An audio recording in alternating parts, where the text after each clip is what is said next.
¿Qué tal? ¿Cómo están? Muy buenas noches. Un placer saludarle. Bienvenido a Conclusiones. Es viernes. Algunos de nosotros sobrevivimos la semana. Soy Fernando del Rincón. Gracias por acompañarnos y nos vamos de inmediato con las 5 del día. En el número 5, Guatemala. Con la CICIG, caiga quien caiga. Jordán Rodas, el procurador de los derechos humanos de Guatemala, pidió a la Corte de Constitucionalidad la destitución de Sandra Jovel, la canciller de Guatemala, y de Enrique Degenhardt, el ministro de Gobernación. Según Rojas, ninguno de los dos ha cumplido con la resolución del alto tribunal respecto de la Comisión Internacional contra la Impunidad en Guatemala, la CICIG. La Corte de Constitucionalidad dejó sin efecto la decisión del presidente Jimmy Morales de terminar de forma unilateral el acuerdo con la comisión. En el número 4, Estados Unidos, más cerca de Trump.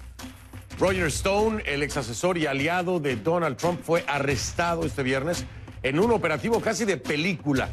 El fiscal especial de la trama rusa, Robert Mueller, acusó a Stone de 7 cargos por obstrucción a la justicia, declaraciones falsas y manipulación de testigos, y temía que Stone escapara o destruyera pruebas.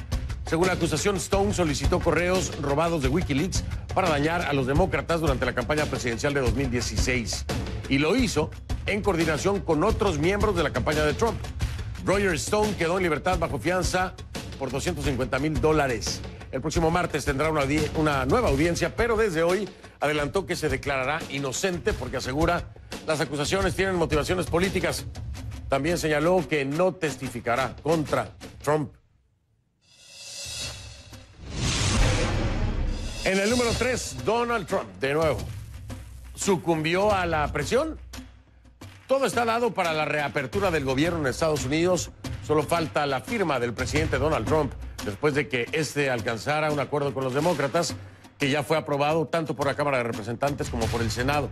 De momento, Trump cede. El acuerdo no incluye los fondos para su gran promesa electoral, o sea, el muro, ¿no?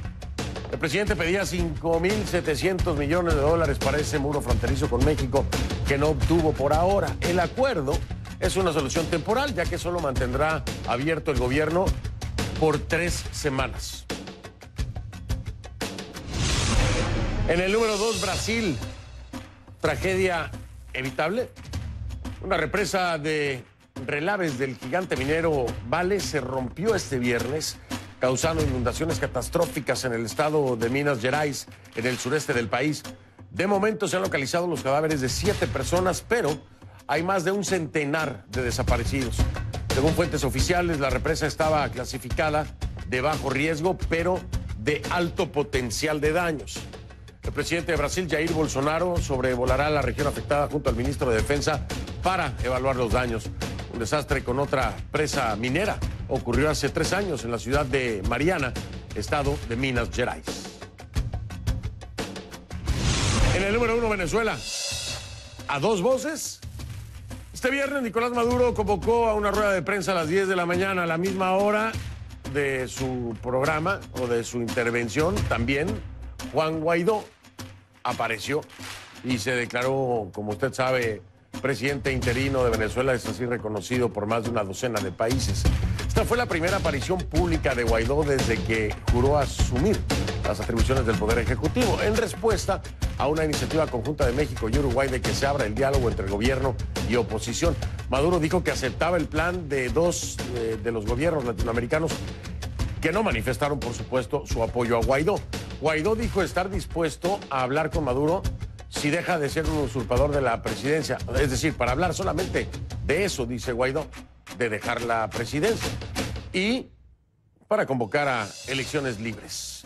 Desde el Palacio de Miraflores, Maduro apuntó que Guaidó es un agente de los gringos e insistió que lo que ocurre en Venezuela es un golpe de Estado orquestado por Estados Unidos. Venezuela es el primer tema de la noche. Vamos a profundizar en los hechos.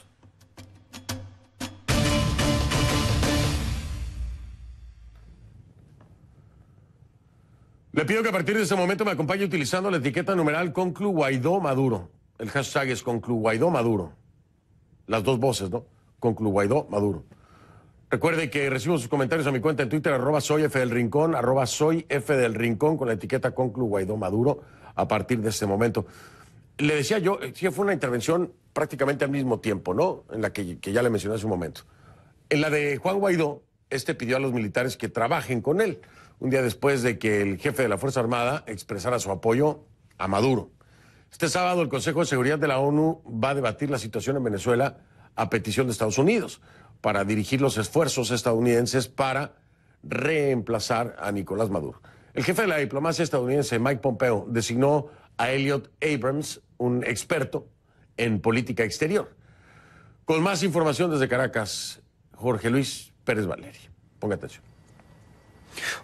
Fernando, muy buenas noches para ti, para toda la audiencia. Una jornada otra vez llena de muchas expectativas ante lo que fue la aparición de Juan Guaidó 2 días luego de haberse proclamado presidente encargado de Venezuela en esa multitudinaria concentración opositora que vimos el pasado 23 de enero. Llegó hasta la Plaza Bolívar del municipio Chacao, esto en el centro geográfico de Caracas, acompañado de sus seguidores, muchas personas ovacionándole nuevamente. Ofreció allí una rueda de prensa también a medios nacionales e internacionales, y parte de su discurso lo centró una vez más en insistir a los militares venezolanos que a su juicio, ante las estrategias que ha asumido el Parlamento, ante la postura que tiene el Parlamento de no reconocer a Nicolás Maduro porque ha decretado que ha usurpado el cargo como presidente de la República, insiste a los militares que pues estos deben apegarse a la Constitución según la interpretación que está haciendo el Parlamento, y dejar de reconocerlo como comandante en jefe.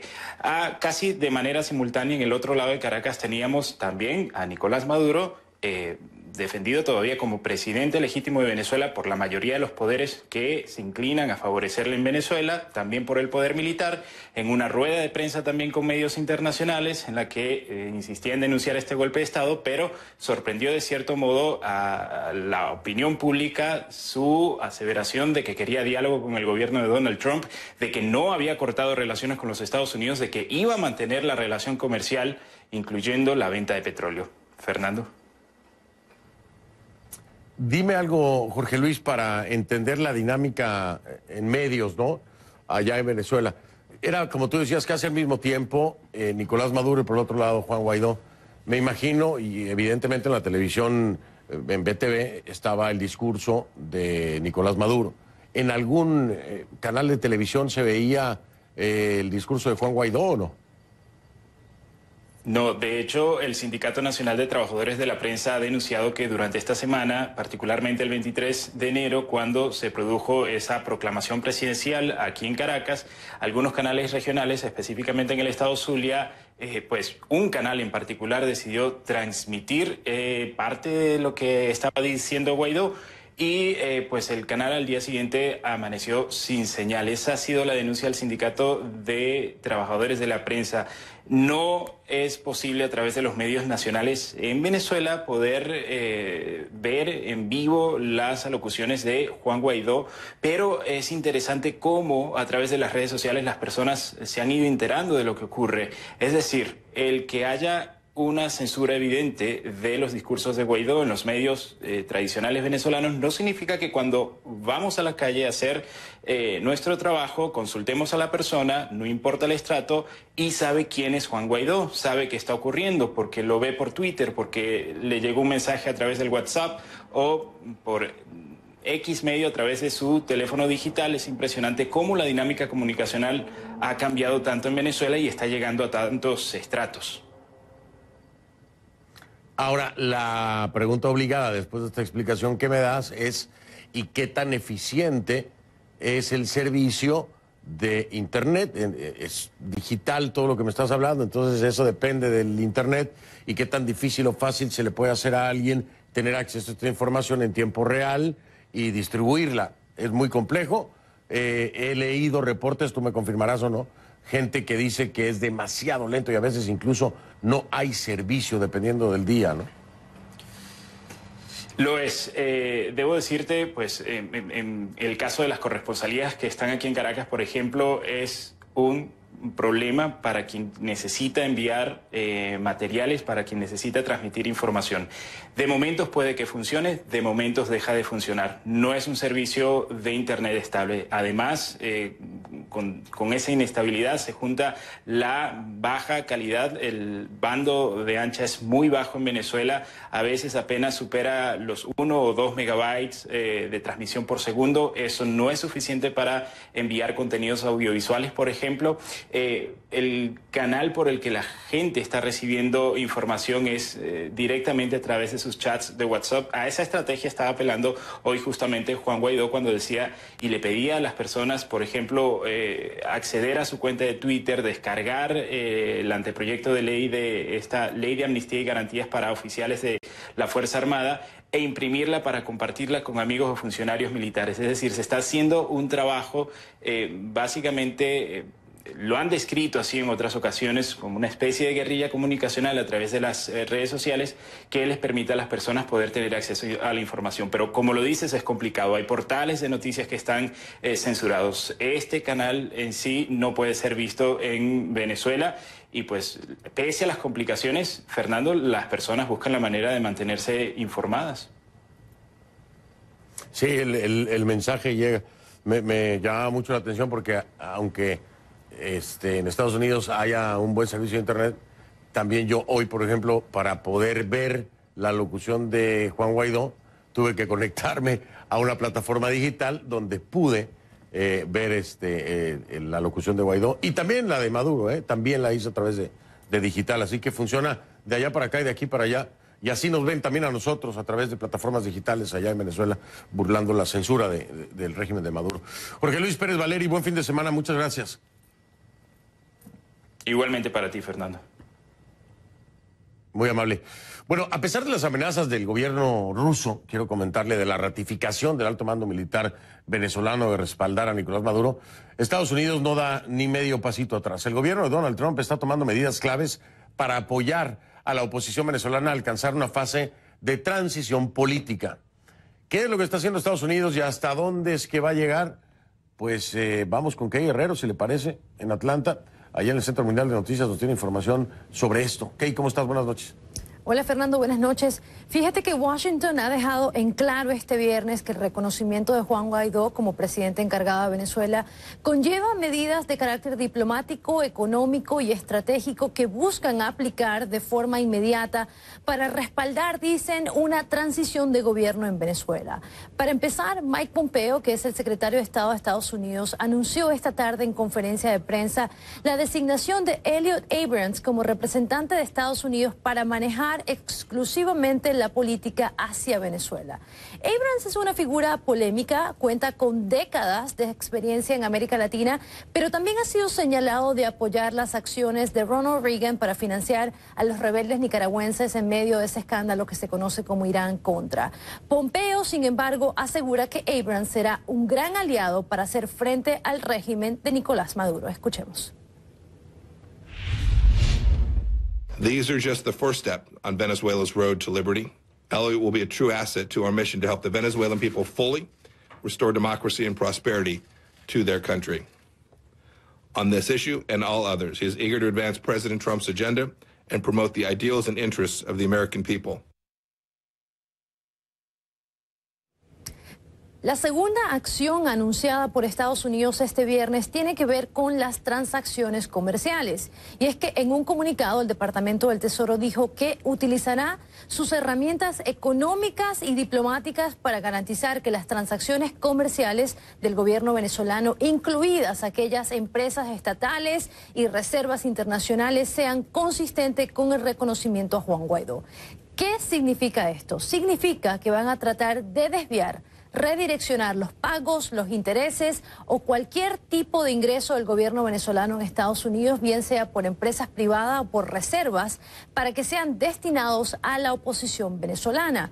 No queda claro de qué forma entrarán esos ingresos a Venezuela, pero este viernes en Cabildo Abierto, Juan Guaidó dijo a la prensa que los primeros 20 millones de dólares que Estados Unidos enviará en ayuda humanitaria llegarán directamente a fundaciones como la Cruz Roja, Cáritas, la Iglesia Católica, entre otras. Ahora, Fernando, hay información reportada por el diario Bloomberg de que a pedido de las autoridades estadounidenses, el Banco de Inglaterra bloqueó el retiro por parte del gobierno de Nicolás Maduro de unos 1.200 millones de dólares en reserva de oro que estaban en ese banco. Mike Pompeo y el asesor de Seguridad Nacional de Estados Unidos, John Bolton, dice este reporte, habrían hecho el pedido a Inglaterra, país que ya reconoce a Juan Guaidó como presidente encargado. CNN no puede confirmar esto de manera independiente, pero sí sabemos que el esfuerzo de Estados Unidos parece ser, por los momentos, concentrarse en transferir estos fondos al gobierno de transición en Venezuela, ya que Venezuela tiene aproximadamente unos 8.000 millones de dólares en oro en reservas internacionales, pero no queda claro dónde está localizado todo este dinero, Fernando. Así es, que y lo mencionaba yo ayer en este sentido, ¿no? En las declaraciones que hacía Maduro en torno a las Fuerzas Armadas y su control, ¿no? Que él tenía control de las Fuerzas Armadas. Yo decía, sí, pero en el tema económico es posible que Guaidó ahora vaya a tener más control, al menos en este sentido que estabas mencionando, ¿no? Todas estas reservas que se encuentran alrededor del mundo, si son países que están reconociendo a Guaidó, va a pasar lo que ya pasó el día de hoy. No van a permitir que se le ponga la mano por parte del régimen de Maduro. Lo vamos a ver, yo creo que más seguido. Ok, gracias. Que tengas buen fin de semana. Gracias, Fernando. Buenas noches. Buenas noches. Kay Guerrero desde Atlanta. La encuentra en Twitter como @KGuerreroCNN, @KGuerreroCNN. Así la encuentra en Twitter. Ahora, a estos esfuerzos que ya nos decía Kay, de carácter económico, se une un esfuerzo, pues, de gran magnitud en el carácter o en el tema diplomático. Este sábado, en horas de la mañana, y a petición de Estados Unidos, es decir, mañana, se va a llevar a cabo una reunión, esto en el Consejo de Seguridad de Naciones Unidas, para debatir la crisis venezolana. Mike Pompeo asistirá y también representantes del llamado Grupo de Lima. Nicolás Maduro dijo este viernes que esa reunión es exactamente lo que quería y que Estados Unidos se adelantó con la petición. Pero ¿qué podemos esperar de esta reunión? ¿Qué implicaciones tiene? Vamos a hablarlo con alguien que tiene conocimiento total en este ámbito, Diego Arria, ex embajador de Venezuela ante la ONU, pero eso va a ser al volver de la pausa. Vamos a estar hablando entonces con Diego Arria. Le recuerdo que puede dejar sus comentarios en Facebook o consultar contenidos de programas anteriores en facebook.com/conclusionescnn, facebook.com/conclusionescnn, donde está la mano con el dedo pulgar hacia arriba. Si hace clic, se suma. Si se suma, nos gusta, es bienvenido. Y le repito, bueno, ahí hay contenidos de programas anteriores de Conclusiones. @soy F del Rincón. Mientras tanto, en tiempo real, esa es la cuenta en Twitter. Gracias por sus comentarios. La etiqueta esta noche es Conclu Guaidó Maduro. El hashtag es Conclu Guaidó Maduro. ¿Por qué Guaidó Maduro? Bueno, porque hoy al mismo tiempo prácticamente hablaban los dos a la comunidad internacional y a los venezolanos. Entonces, Guaidó Maduro. Por eso, ya ven.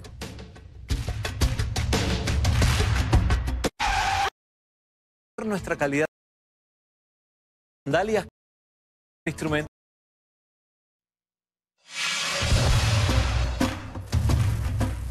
Pues hablando precisamente del tema, ante la censura del régimen de Maduro, allá en Venezuela, esta cadena le ofrece estas opciones. cnnespanol.com/en vivo, cnnespanol.com/en vivo, y también youtube.com/CNN youtube.com/CNN. Esta señal es en digital, por supuesto, y es solamente para Venezuela. Está geolocalizada. Me preguntan de España, ¿por qué no puedo verlo? Porque es solamente para Venezuela. Me preguntan de Estados Unidos, no, es solamente para Venezuela. Es una señal geolocalizada para toda nuestra gente en Venezuela, para que puedan mantenerse informados, les llegue el mensaje, conozcan la verdad y estén enterados de todo lo que se habla en este canal y en este programa. cnnespanol.com/en vivo, youtube.com/CNN. Tómele foto ahí en la televisión, apúrele, le toma la foto, la sube a redes, la distribuye por todos lados y así burlamos la censura de Maduro. Ahora sí le doy la bienvenida a Diego Arria, ex embajador de Venezuela ante la ONU, que nos acompaña desde la ciudad de Nueva York. Diego, buenas noches, buen viernes, gracias por estar de nueva cuenta aquí. Muchas gracias, Fernando. Al contrario, muchas gracias a ti. Oye, un tema sumamente importante, yo decía ayer, lo comentaba y bueno, para todos es claro, espero, que el tema de Venezuela es un tema global ya, ¿no? Es mucho más allá de lo que nos imaginamos hacia el interior de Venezuela, porque están involucrados muchos países, está involucrado Rusia, China, que están respaldando a Maduro. Por el otro lado tenemos Estados Unidos, casi todo el continente latinoamericano apoyando a Guaidó. Pero ya hay tensiones importantes y mañana, a petición de los Estados Unidos, habrá una reunión en fin de semana, que quiero pasarle el dato. Bueno, el dato me lo pasó Diego Arria, pero yo se lo paso a usted. Que la última vez que se dio una reunión así del Consejo de Seguridad fue el 14 de abril de 2018. Y fue para discutir, imagínese usted, el conflicto Israel-Palestina. Así de importante es esta reunión, Diego, a ese nivel. Mi querido Fernando, lo primero que debo decirte es que el Consejo de Seguridad nunca se reúne los sábados. Yo me recuerdo cuando estaba en el Consejo de Seguridad, el único sábado fue cuando en Mogadishu atacaron a los helicópteros norteamericanos en el mercado, o sea, una cosa de emergencia, lo cual te indica la dimensión que tiene para los Estados Unidos y los países que están auspiciando la reunión la tragedia nuestra venezolana. Y que esto se debata en la cúpula mundial que es el Consejo de Seguridad tiene, sin la menor duda, una gran trascendencia. Ya los Estados Unidos, Francia, Italia y otros países trataron hace 2 años de incluir a Venezuela en la agenda sobre la cual solamente puede actuar el secretario general y no tuvieron los 9 votos para llevarlo. Hicieron 2 modalidades de la fórmula Arria, ese que lleva mi nombre, que es una manera oficiosa de aproximarse al Consejo. Pero ahora es oficial, es nada menos que en la cúpula política mundial y intervendrán un conjunto de países que han pedido la palabra mañana. Y por supuesto tendremos a Cuba, Nicaragua y Bolivia, Rusia también, aupando al narcorrégimen de Maduro. Pero la gran cantidad, la mayoría de los países más importantes del mundo estarán apoyando la causa venezolana. Yo te digo una cosa, Fernando, la posición de los Estados Unidos ha sido definitivamente lo más importante. De hecho, el apoyo que el presidente Trump le ha dado al caso venezolano es extraordinario, gracias a lo cual esto se está moviendo con una gran rapidez. Y el hecho de que el propio secretario de Estado Pompeo va a estar presidiendo la delegación norteamericana mañana. ¿Qué es lo que podemos o puede esperar la comunidad internacional, lo que puede esperar de un venezolano de lo que mañana se discuta ahí? Es decir, ¿cuál puede ser el resultado? Si lo quieres ver desde la perspectiva de aquellos países también que apoyan a Juan Guaidó, que lo reconocen, más de una decena de ellos, que lo reconocen como el presidente encargado de Venezuela. ¿Cuál es el resultado que pudiera, en el mejor escenario, traer esta reunión en el Consejo de Seguridad? Si esta reunión de mañana se celebrara en otro contexto, sería menos importante, pero no es un accidente que se está realizando justamente a los pocos días de que tenemos un presidente legítimo en Venezuela, que la narcotiranía se resiste a aceptar, que es el del presidente Guaidó.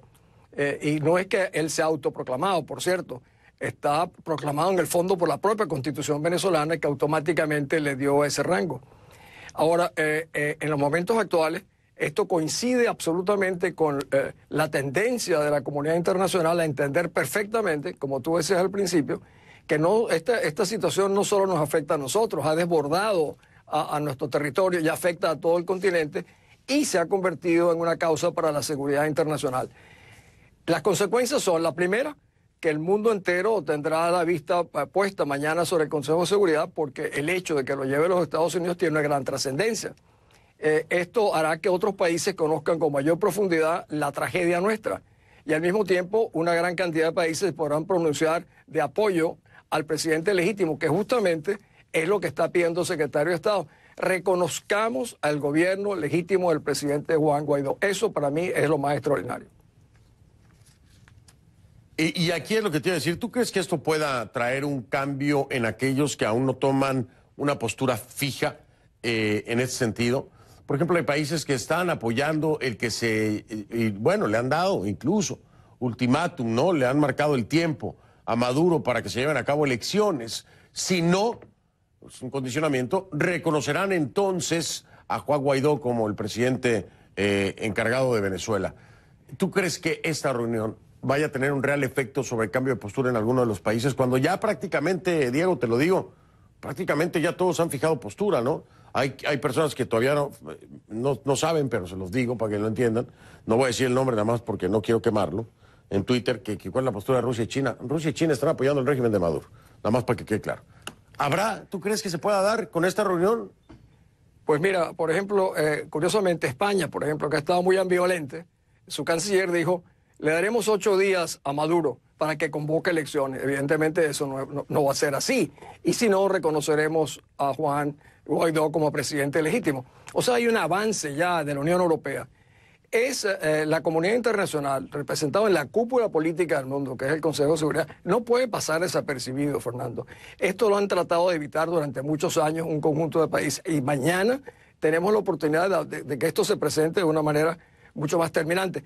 Ahora, esto no indica que el Consejo de Seguridad no es que va a enviar los cascos azules, ni que va a mandar a invadir a Venezuela, pero tiene una repercusión política que comienza cada vez más a encerrar. Una vez te dije que era como un cordón profiláctico alrededor de este régimen abominable, que ahora se empata con lo que tú estabas señalando, que son las sanciones económicas, que en el fondo es proteger los activos venezolanos en el exterior para que no sigan siendo tomados por el régimen y dárselos al régimen legítimo. Eso es más poderoso que las bombas y que las ametralladoras y que los tanques de Maduro. El tema financiero económico de cómo asfixiar a este régimen abominable es tal vez lo más extraordinario que va a acontecer en los próximos días. Hablemos de eso al regresar de la pausa, Diego, que tengo que marcar una, pero interesante lo que me planteas. Sin embargo, no puedo dejar de pensar en países como Rusia, países como China, Turquía, países árabes que están, bueno, el mismo Hezbollah, que están apoyando, respaldando al régimen de Maduro. Ahí también hay mucho dinero, ahí también hay un poder económico importante, además de que hay una deuda enorme también adquirida por el régimen de Nicolás Maduro. Entonces, en tema de capitales, el acceso a los mismos, como ya lo veíamos, puede ser bloqueado, pero el financiamiento y el apoyo que puede seguir recibiendo el régimen de Maduro es también importante. Hablemos de eso, Diego, y a ver, me das tu punto en torno a esto. Estoy con Diego Arria, estamos hablando sobre la reunión precisamente en el Consejo de Seguridad de Naciones Unidas que se va a dar mañana sobre Venezuela y qué repercusiones, qué podríamos esperar, pero además de este escenario global, ¿no? Ya Venezuela no es un tema solamente de los venezolanos, sino que ya es de Estados Unidos, es de Rusia, es de China, es de todos los países en Latinoamérica que han reconocido, más de una decena de ellos, a Juan Guaidó como el presidente encargado de Venezuela. Y más adelante, hablando en temas de justicia, ha aumentado el número de muertos en las protestas en Venezuela, las protestas de ahora. Voy a hablar con Alfredo Romero para conocer las cifras exactas, también las detenciones y en qué características se está dando, bajo qué características se están dando las mismas. Y esto lo digo por lo que se vivió en 2014-2017. Alfredo Romero estará conmigo más adelante, es el director del Foro Penal Venezolano. Ya ven. El domingo, Juan Carlos Arciniegas.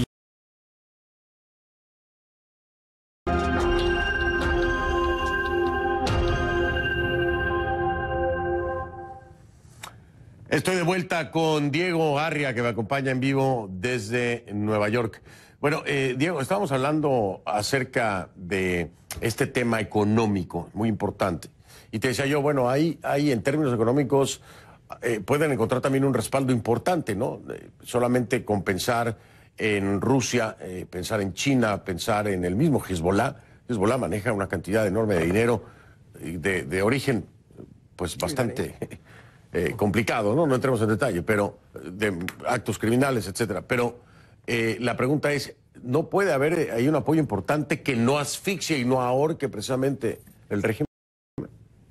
Fernando, no lo creo. Fíjate que, por ejemplo, China no le ha renovado, simplemente le ha pagado los intereses, ha dejado que le paguen los intereses por esa creencia tremenda que tiene Venezuela, le debe como 30 a 40 mil millones de dólares a China. Rusia no está en condiciones económicas de hacer eso. Rusia está cuidando la relación militar que tiene con Venezuela, porque hay rusos en Venezuela que manejan sistemas antiaéreos, misiles, aviones, etcétera, y que quieren jugar un rol estratégico en la región.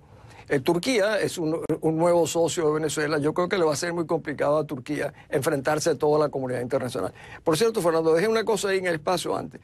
La gente no debe explicar por qué es tan importante entrar en la agenda del Consejo de Seguridad. El Consejo de Seguridad solamente actúa cuando un tema ha sido aceptado en su agenda. Eso es lo que le permite al secretario general actuar. Por eso es que no cualquier tema entra a la agenda. Por eso es que cuando una nación entra al Consejo de Seguridad hay una gran preocupación porque esto puede conllevar hoy, mañana o pasado acciones de otro tipo que llegan, como tú sabes, lo que se llama el capítulo 7º de la Carta de las Naciones Unidas, que es el uso de la fuerza, por ejemplo, para apoyar gestiones humanitarias, por ejemplo, o de otro género. Perdóname que haya ido hacia atrás para explicar eso, que creo que es importante. Es que, no, y al contrario, vamos a ahondar en eso porque es sumamente importante. Porque lo estás diciendo en la coyuntura del anuncio que hace Guaidó acerca de los 20 millones que supuestamente estarían ya disponibles por parte de los Estados Unidos para poder llevar ayuda humanitaria. Y la gran pregunta que se le hacía, ¿no?, a través de mis colegas de la prensa a Guaidó es cómo hacer llegar esta ayuda humanitaria. Si hasta el día de hoy no se ha podido, ¿no? Desde antes de Guaidó se intentó millones de veces. Lilian Tintori abogó por esto no sé cuántas veces ante la comunidad internacional. Se hicieron campañas y esa es la pregunta. ¿Crees que en esta coyuntura y en este anuncio, sobre todo teniendo los Estados Unidos haciendo la petición de esta reunión, se logre empujar el tema al menos de la ayuda humanitaria? Yo creo, Fernando, que estamos viviendo horas como nunca antes hemos vivido. El hecho de que el presidente Guaidó haya tomado como primera decisión la más correcta, que es la asistencia humanitaria, yo quisiera pensar que en las próximas horas la asistencia humanitaria no va a llegar en paracaídas como lo tiraban en Bosnia, sino que pudiera llegar por el puerto de La Guaira o el puerto de Puerto Cabello. Y no es una broma la que hago, porque si el régimen llegara a colapsar en los próximos días, la ayuda llegaría exactamente por los puertos, aeropuertos, etcétera. Pero claro, hay otra opción, que es en las fronteras con Venezuela y donde estarían resguardadas por justamente efectivos militares. La asistencia humanitaria en una situación como esta tiene que ser apoyada militarmente. Yo aspiro a que estas horas que estamos viviendo, que son las 72 horas que Maduro le dio a los norteamericanos para que desalojaran Venezuela, sean las 72 horas que le queda al régimen de Maduro para realmente resquebrajarse. Porque el tema que hablábamos antes, de una especie de torpedo bajo la línea de flotación, como dicen los marinos, esto le causa un problema terrible a las Fuerzas Armadas, sobre todo a la cúpula militar, de que realmente se van a quedar asfixiados y sin recursos. Y eso es lo contrario a una ayuda humanitaria a los militares. Ahora, importante también la pregunta, Diego, porque muchos nos preguntamos, ¿se tendrá la capacidad, de acuerdo a la Constitución, en 30 días tendría que convocarse elecciones? Esto es de acuerdo a la Constitución. ¿Se tendrá la capacidad? ¿Se puede lograr eso? No, yo creo, Fernando, que están claros la gente en la Asamblea Nacional de que el día que limpiemos el roster, el cuaderno electoral, el día que desmontemos a las autoridades realmente abominables que manejan el Consejo Electoral, ese día entonces se puede decir, en tantos días se van a organizar unas elecciones. Organizar unas elecciones con el Consejo Electoral actual y bajo el roster electoral que tiene, con las máquinas, etcétera, sería un suicidio. Y después de todo este esfuerzo y lucha de toda una población, imagino yo que no lo vamos a rendir. Y yo creo que el presidente Guaidó y los que lo asesoran están clarísimos en eso. Importantísimo, pero ¿y esto no puede, como dicen en Estados Unidos, backfire, Diego? Es decir, si no se cumple de acuerdo a la Constitución con esos 30 días para llamar a unas elecciones, ¿no se puede venir a hablar de que se está incumpliendo o violando la Constitución? Fernando, nosotros no tenemos realmente una Constitución. Los únicos que estamos preocupados por no apartarnos de la Constitución somos los disidentes. Para el gobierno no existe la Constitución, para eso tienen una asamblea constituyente ilegítima. Nunca han respetado la Constitución. En Venezuela no hay Estado de Derecho y por lo contrario, decirle a la comunidad internacional que en 30 días no se le puede volver a entregar el gobierno justamente para que repitan lo que hicieron en mayo del año pasado, es algo que todo el mundo va a entender. Yo creo que aquí tenemos que pensar fuera de la caja y en base a la realidad. Los venezolanos votaremos y no me imagino se convocará una vez que estos pasos que yo te estoy señalando, que son elementales y fundamentales para poder tener elecciones limpias, transparentes, con la cooperación de la OEA, con ese gran aporte que tenemos y ayuda que es la OEA, que tiene la mayor experiencia electoral posiblemente en el mundo, es la Organización de Estados Americanos, y donde tenemos un secretario general que sí llama las cosas por su nombre, a diferencia de lo que está pasando en las Naciones Unidas, Fernando, y me apena decirlo, pero el secretario general en las Naciones Unidas impera la cultura de la equivalencia moral de las partes, como si todos fueran iguales. Para las Naciones Unidas, todos son malos o todos son buenos, ninguno es más malo que el otro. y eso hace que no se entienda bien los problemas. Mañana veremos una muestra de eso. Wow, pues mañana vamos a estar al pendiente. Me cuesta trabajo entender esa forma de pensar, pero bueno. Diego Arria, mil gracias. Buen fin de semana. Una sola cosa, mañana. Agradecer a JJ, mi amigo, esa deferencia que tiene conmigo. Y decirte una cosa, Fernando. De lo más impresionante para la comunidad internacional es ver cómo en Venezuela está emergiendo una nueva generación, la de Juan Guaidó, que es la generación del 2007, que ha puesto sangre, esfuerzo, tortura, y ha llegado el momento de refrescar el panorama político, y eso es parte del proceso de la refundación de nuestro país. Gracias, Fernando. No, gracias a ti, gracias, Diego, muy amable. Muchísimas gracias, que pases un buen fin de semana. Nos estamos viendo seguramente pronto porque esto va para largo. Gracias. Bien, Diego Arria me acompañó desde Nueva York. Voy a hacer una pausa, regreso inmediatamente con Alfredo Romero del Foro Penal Venezolano. ¿Cuántos muertos hay? ¿Cuántos detenidos? ¿Y en qué condiciones está dando todo esto? Se lo preguntamos.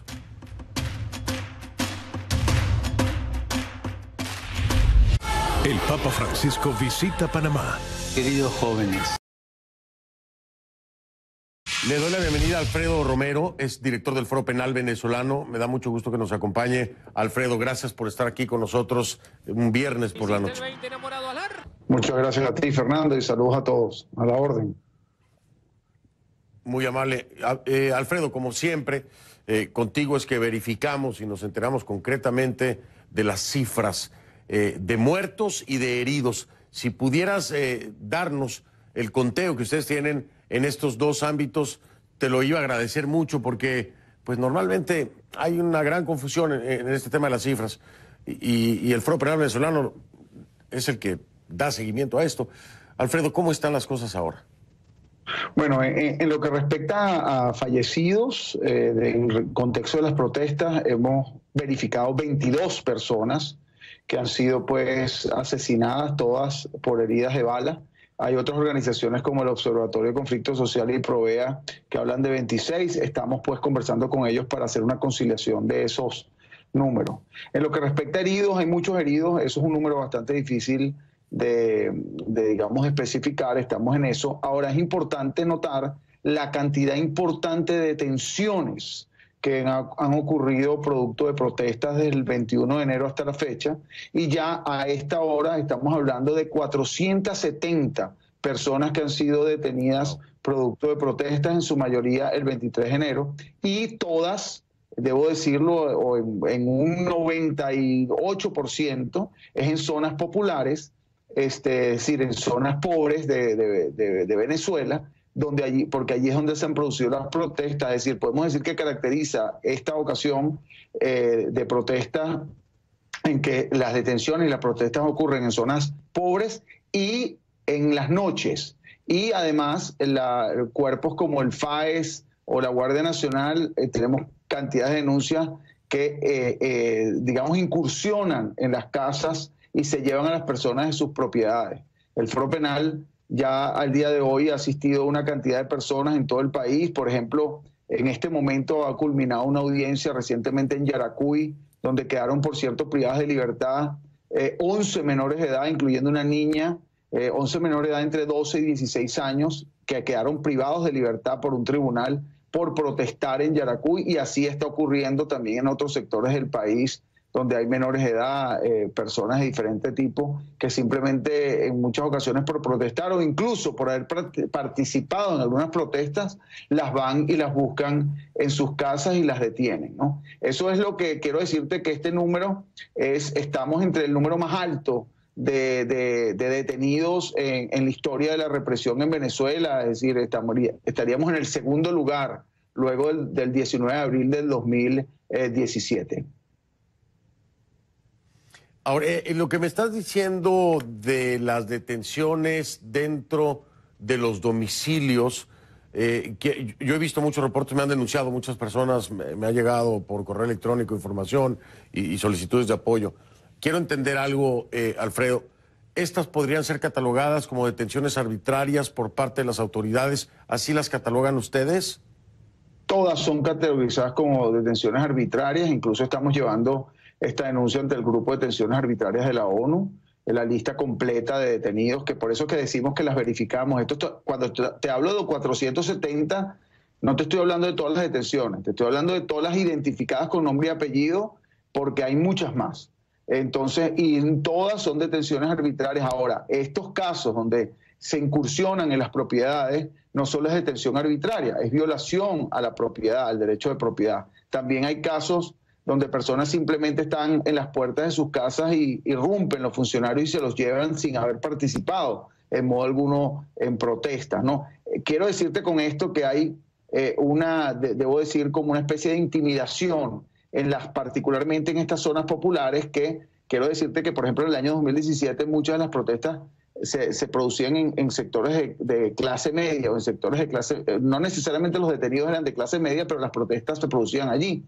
Pero hoy día, en las noches, se producen protestas en sectores populares, es decir, de clases pobres, y la arremetida contra estos sectores ha sido brutal, debo decirla. Y debo también decirla que bueno, que son los sectores más afectados por la crisis social y económica, y ahora afectados también por detenciones arbitrarias y por agresiones, porque muchas de las detenciones también están acompañadas, como en otras ocasiones, de agresiones, de tratos crueles e inhumanos. Estamos hablando de lo que los venezolanos califican o se refieren a que bajaron los barrios. Cuando la gente de ciertas zonas, como por ejemplo Petare, 23 de enero, que ya lo mencionaba Alfredo, bajan a protestar o empiezan a protestar, se dice, bajó el barrio, ¿no? Y esta sería la característica peculiar en esta ocasión, Alfredo, de lo que pudiéramos ver en 2017. Es decir, el día de hoy, lo que antes ocurría en lugares de clase media, media alta o media, media baja, hoy está ocurriendo, pero en estos bastiones, es decir, en las zonas en donde se encuentra precisamente lo que califican como el barrio, ¿no? Que ya bajó. Esta es la particularidad en esta ocasión de dónde está operando mayormente el enfrentamiento por parte de autoridades y en las noches, ¿no? Definitivamente, y te podría decir, para no exagerar el 100%, pero la verdad es que todas las detenciones han ocurrido en esos lugares. Yo te podría decir que es casi la totalidad. Te estoy diciendo, para que las personas que conocen por lo menos Caracas, sectores como el Junquito, el Valle, el barrio del Limón de Caracas, La Guaira, el sector de Pinto Salimas, Cotiza, donde hubo protestas importantes, Propatria, esos son los sectores donde han ocurrido detenciones. Por cierto, esta mañana, en la madrugada del día de ayer y en la mañana, se produjeron muchas detenciones en el sector del Junquito por protestas que se habían producido allí, y luego de que culminaron las protestas en la noche, estos cuerpos policiales buscaron a las personas en sus casas, de alguna manera identificadas por probablemente videos o fotografías, y eso está ocurriendo todavía. Quiero decirte que las detenciones no han cesado, es decir, todavía siguen existiendo detenciones en estos sectores producto de las protestas. ¿Qué pienso yo que está ocurriendo? Bueno, evidentemente que hay una intimidación de estos sectores para que eviten protestar, porque quiero decirte también que los sectores donde hay escasez de alimentos, escasez de medicina, donde se siente mucho más esa crisis, son en esos sectores, y esos sectores han reaccionado, debo decirlo definitivamente, de una manera importante, y la reacción, digamos, del sector policial o de represión, en vez de alguna manera aceptar las peticiones de estos sectores, es la represión brutal, o sea, de detenciones arbitrarias, que en principio, para responderte incluso a la pregunta inicial que me hablaba sobre detenciones arbitrarias, son más bien desapariciones forzadas, porque es el foro penal el que descubre dónde están las personas y luego las denuncia. Claro, claro, esto es muy importante. Hay casos de familiares que no saben ni siquiera en dónde es que están sus familiares. El foro penal de pronto en un seguimiento es que da noticias de que se encuentra detenido en tal o cual lugar. Esto es muy importante. Sí. Ahora, quiero preguntarte algo, porque esto fue denuncia 2014, 2017. La participación de colectivos o la participación de autoridades o la participación de ambas. ¿Qué me puedes decir acerca de eso, Alfredo? Las milicias armadas o llamadas colectivos están presentes. Hemos tenido varias denuncias de casos de colectivos. También quiero decirte que además de las incursiones en propiedades y detenciones arbitrarias, también hay cantidad de denuncias de funcionarios policiales y colectivos disparando, llámese lacrimógenas o incluso disparos hacia personas o hacia propiedades que donde van pasando, se disparan pues de manera generalizada. Y esto también es una denuncia que se ha venido repitiendo, ¿no? Pero bueno, lo que te quiero decir es que esto no ha cesado y nosotros hay una preocupación importante, incluso lo hicimos saber ante la Comisión Interamericana de Derechos Humanos el día de hoy, lo estamos haciendo ante la Organización de Naciones Unidas y hacemos un llamado, y por eso es tan importante este espacio que tú nos das, porque no cesa la detención, hay una gran preocupación en el estado de Yaracuy, por cierto. Detuvieron a la madre del coordinador del Foro Penal, Gabriel Galo, la señora Laura Galo, la detuvieron allá en Yaracuy. Esto evidentemente es un esquema de intimidación o de persecución también con defensores de derechos humanos y sentimos pues una gran preocupación en virtud de que hay, en vez de buscar pues de alguna forma la paz social, lo que se está buscando es reprimir a los sectores que protestan, que para bien o para mal no lo sé, pero hay cada día protestas en esos sectores y se profundiza en muchos casos, ¿no? Alfredo, pues nada más me tengo que despedir, pero como siempre quiero que sepan que cuentan con este espacio, es muy importante esta información. Bueno, quería antes de culminar y aprovechar la oportunidad de los teléfonos del Foro Penal 0414-269-4287 y 0412-556-8211 para que las personas también que tengan alguna persona desaparecida puedan llamarnos y nosotros buscarlos y asistirlos gratuitamente como lo hacemos. Pues ahí está, hasta números de contacto le dio Alfredo Romero. Estamos aquí al pendiente, Alfredo, el espacio siempre es de ustedes, muy amable. Buen fin de semana. Muchísimas gracias, Fernando. Siempre la orden. Gracias. Gracias, buenas noches. A una pausa, regreso. El domingo, Juan Carlos Arciniegas le echa un vistazo a la galardonada película Roma. El entrevistado. El domingo en la noche. Si no lo vio, en conclusiones no lo vio. Que pase buen fin de semana. Soy Fernando Blanco.